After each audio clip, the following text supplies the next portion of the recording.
इस वीडियो में हम लोग बात करेंगे मराठा साम्राज्य के बारे में। मराठा के पूर्वज राजस्थान के सिसोदिया वंश के सूर्यवंशी राजपूत थे।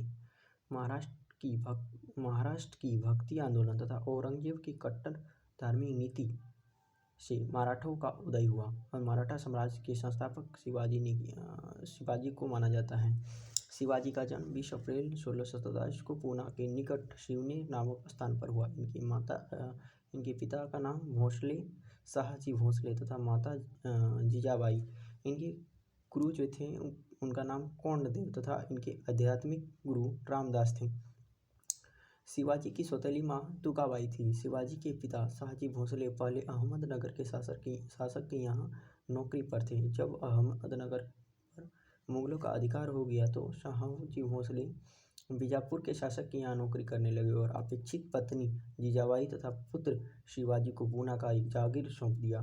शिवाजी के जीवन का सर्वाधिक प्रभाव उसके माता तथा गुरु कोंडदेव का पड़ा। शिवाजी दक्षिण भारत में मुस्लिम शासक के स्थान पर हिंदू साम्राज्य खड़ा करना चाहते थे। शिवाजी को पहाड़ी चूहा से भी जाना जाता है और शिवाजी ने गुरिल्ला पद्धति या छापामार पद्धति का प्रयोग कर अपनी युद्ध अभियान किया और युद्ध में विजय रहे। इस पद्धति में रुक कर और अचानक हमला किया जाता था। शिवाजी ने गुरिल्ला पद्धति को अहमदनगर के शासक मलिक अंबर से सीखा था। शिवाजी ने अपने प्रथम सैन्य अभियान 1643 ईस्वी में बीजापुर के विरुद्ध किया था और तोरण का किला जीता था। शिवाजी ने पहला पन्हाला, कोल्हानपुर और पुरंदर का भी किला जीत लिया था। शिवाजी ने बीजापुर के सेनापति अफजल खान की हत्या कर दी। शिवाजी ने एक्चुअली में क्या हुआ था ना, बीजापुर के शासक जो थे उस शिवाजी पर हमला करने के लिए अफजल खान को भेजे थे, लेकिन अफजल खान को पराजित कर दिए शिवाजी। और 1757 ईस्वी में उसके बाद 1657 ईस्वी में पहली बार औरंगजेब का मुलाकात शिवाजी से हुआ। और शिवाजी जो थे वो एक्चुअली में औरंगजेब से संधि करना चाहते थे, किंतु औरंगजेब ने अस्वीकार कर दिया और औरंगजेब ने शिवाजी को पराजित करने के लिए एक अभियान किया और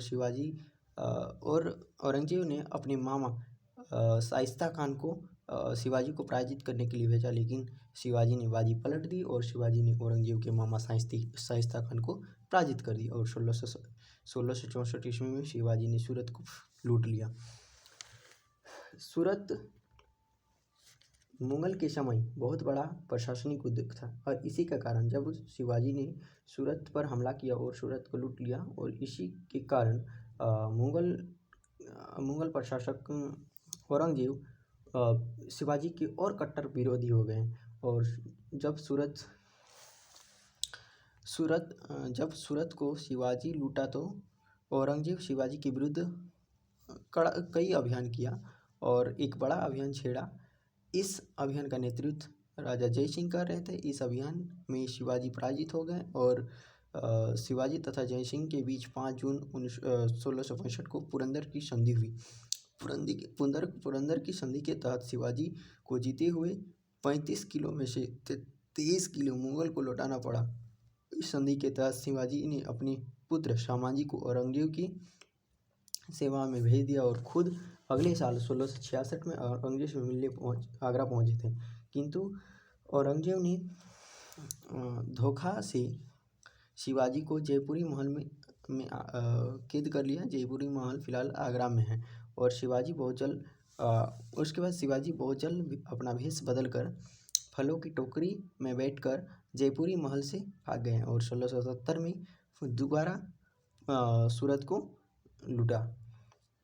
1774 ईस्वी में शिवाजी ने रायगढ़ के किला में अपना राज्याभिषेक करवाया और छत्रपति की उपाधि धारण कर लिया। शिवाजी का राज्याभिषेक गंगा भट्ट शिवनेर नामक पंडित ने करवाया था और गंगा भट्ट मूल रूप से काशी यानी बनारस के रहने वाले थे।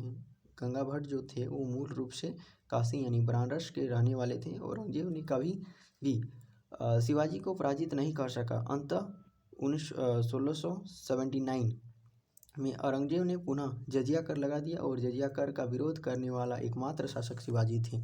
विवश होकर औरंगजेब ने शिवाजी को राजा की उपाधि देना पड़ा और शिवाजी का अंतिम सैन्य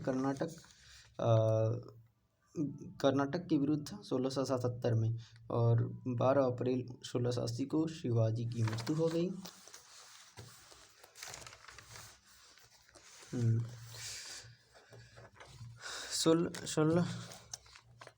1680 में जब शिवाजी की मृत्यु हो गई तो इनका उत्तराधिकारी किसको बनाया जाएगा, इनके बीच में विवाद छिड़ने लगा।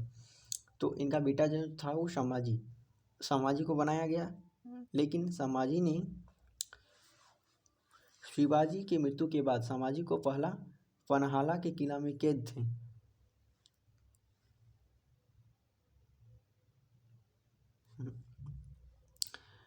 शिवाजी के बाद अगला जो शासक बना वो संभाजी, जो पन्हाला के किला में बंद थे, वहाँ से भागकर मराठा साम्राज्य के छत्रपति बने और 1686 में संभाजी ने औरंगजेब के विद्रोही पुत्र अकबर द्वितीय को शरण दे दी थी, जिस कारण औरंगजेब ने संभाजी को यातना देकर मार दिया और उनके पुत्र साहूजी को बंदी बना लिया। संभाजी के बाद राजा राम शासक बना, किंतु राजा राम 1700 ईस्वी में राजा राम की मृत्यु हो गई और राजा राम की पत्नी ताराबाई ने अपनी अल्पायु पुत्र शिवाजी द्वितीय को अगला शासक बना दिया, खुद उसकी संरक्षक बन गई। कौन? ताराबाई। साहूजी जो मुगल दरबार में कैद थे, संभाजी का पुत्र, को बहादुर शाह ने मराठा शक्ति को कमजोर करने के लिए छोड़ दिया और साहूजी ने शिवाजी द्वितीय को पराजित करके छत्रपति यानी शासक बन गया। किंतु 1749 में शाहजी की मृत्यु हो गई। इसके बाद मराठा साम्राज्य की सारी शक्तियाँ पेशवा के हाथ में आ गई और प्रथम पेशवा का काल 1773 ईस्वी से 1818 ईस्वी तक रहा। पेशवा वंशानुगत था और इसका निवास पुणे में था। पहला पेशवा बालाजी को बनाया गया। तो देखते हैं बालाजी विश्वनाथ को बनाया गया। पहला पेशवा बालाजी विश्वनाथ को बनाया गया। अब बालाजी विश्वनाथ के बारे में देखते हैं। इन्हें पेशवा साहूजी ने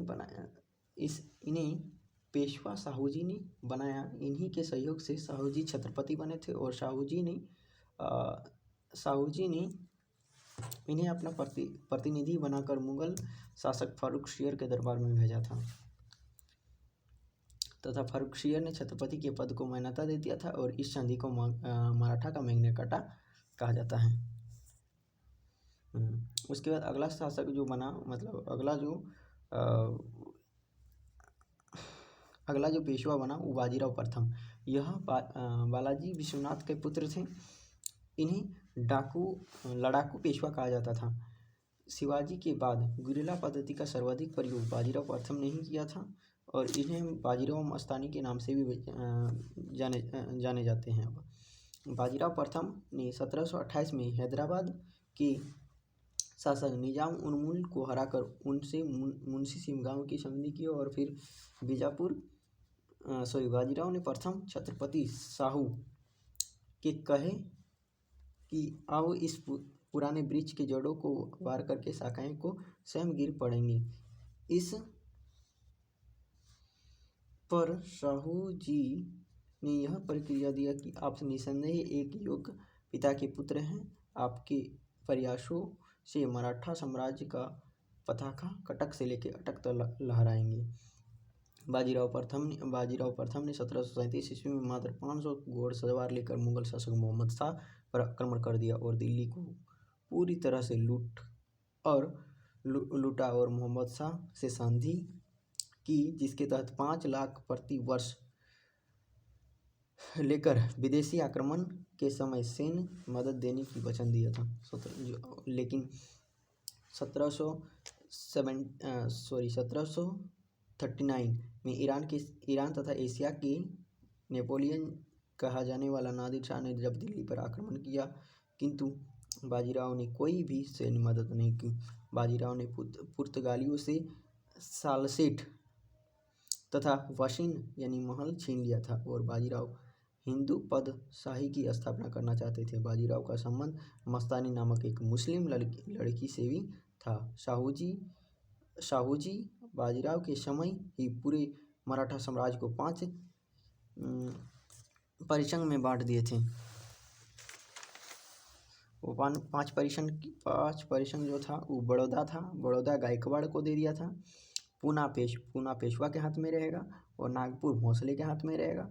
इंदौर होलकर के हाथ में रहेगा और ग्वालियर जो है वो सिंधिया के हाथ में रहेगा।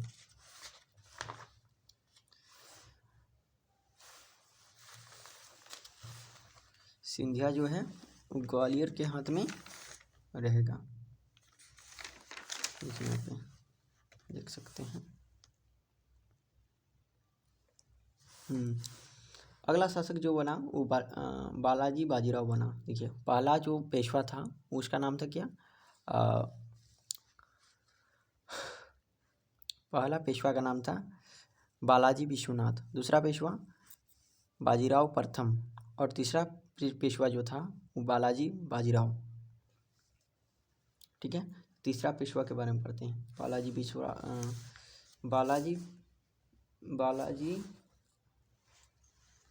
बाजीराव को नाना साहेब के नाम से भी जाना जाता है। इसके समय मराठा साम्राज्य का सर्वाधिक विस्तार हुआ और यही कारण है कि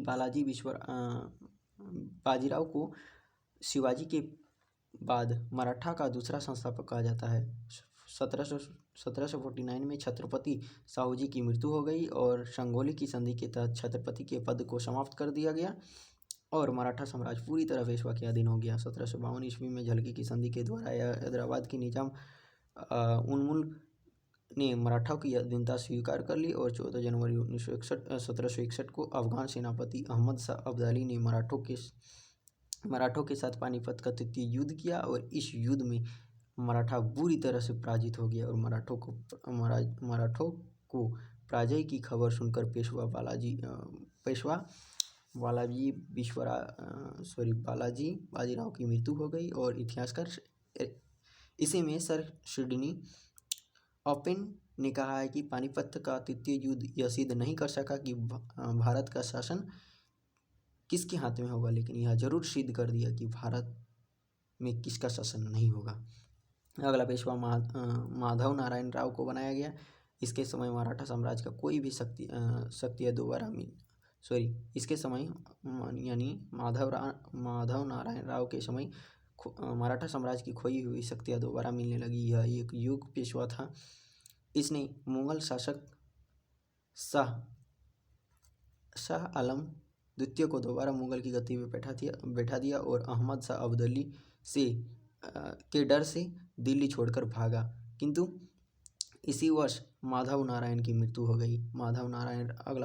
अगला शासक माधव नारायण राव द्वितीय बना। माधव नारायण राव का कार्यकाल बहुत ही छोटा था। इसके चाचा रघुनाथ ने इनकी हत्या कर दी और माधव राव द्वितीय 1773 से 1795 तक रहे थे। माधव नारायण राव जो थे वो अल्प आयु के थे, अतः इसे सहायता देने के लिए 12 भाई परिषद का गठन किया गया। यह 12 भाई परिषद में 12 मंत्रियों का एक समूह था। इसमें सबसे प्रमुख नाना फडणवीस तथा महादजी सिंधिया थे। राघव ने खुद पेशवा बनने के लिए अंग्रेजों के साथ 1775 में सूरत की संधि कर ली और अंग्रेजों को उपहार में वाशिंग तथा सालसेट दे दिया, किंतु बाद में अंग्रेज अपने वादे से मुकर गए और अंग्रेजों तथा मराठों के बीच यही तनाव आंग्ल मराठा युद्ध का रूप ले लिया और 3 आंग्ल मराठा युद्ध हो गया।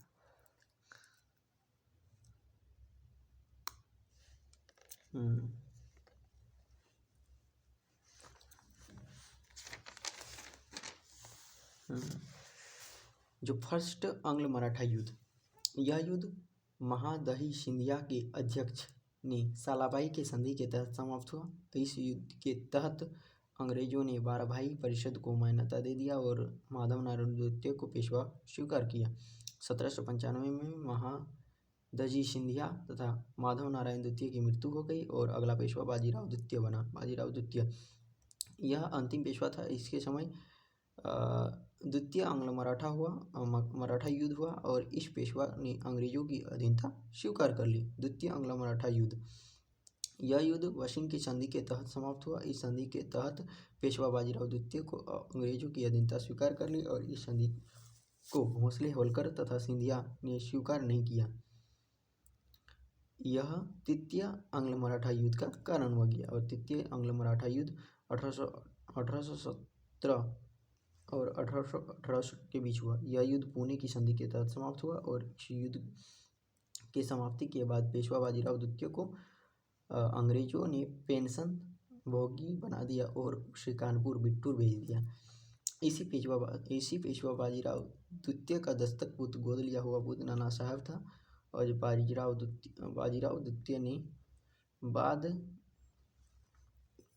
द्वितीय के बाद इसे भी पेंशन दिया जा रहा था, किंतु लॉर्ड डलहौजी ने उनका पेंशन बंद कर दिया और यही कारण था कि नाना साहब जो थे वो 1857 के विद्रोह में भाग लिए थे। तीन जो आंग्ल मराठा युद्ध हुआ, किनके बीच हुआ था? पहला हुआ था बाजीराव द्वितीय के बीच, दूसरा हुआ था माधवराव के बीच और दो हुआ था बाजीराव द्वितीय के समय। ठीक है। उस समय जो क्षेत्र था वो पूना था पेशवा के हाथ में, पूना की संधि के द्वारा खत्म हुआ। नागपुर था भोंसले के क्षेत्र में, जो नागपुर की संधि के द्वारा खत्म हुआ और इंदौर था होलकर जो मंदसौर की, लेकिन ये सब नहीं आता है संधियाँ, ये गलत है। ये देखिए याद रखना है कि सालाबाई तथा वाशिंग तथा पूना की संधि द्वारा तीनों आंग्ल मराठा युद्ध समाप्त हो गया। यानी सालाबाई की संधि द्वारा प्रथम आंग्ल मराठा युद्ध, वाशिंग की संधि द्वारा द्वितीय आंग्ल मराठा युद्ध और पूना की संधि द्वारा तृतीय आंग्ल मराठा युद्ध का समाप्त हो गया। इस तरह करके पूरा मराठा साम्राज्य बिखर गया, फिर आगे टूट फूट गया और अंग्रेजों ने लास्ट में सब क्षेत्र में कब्जा कर लिया।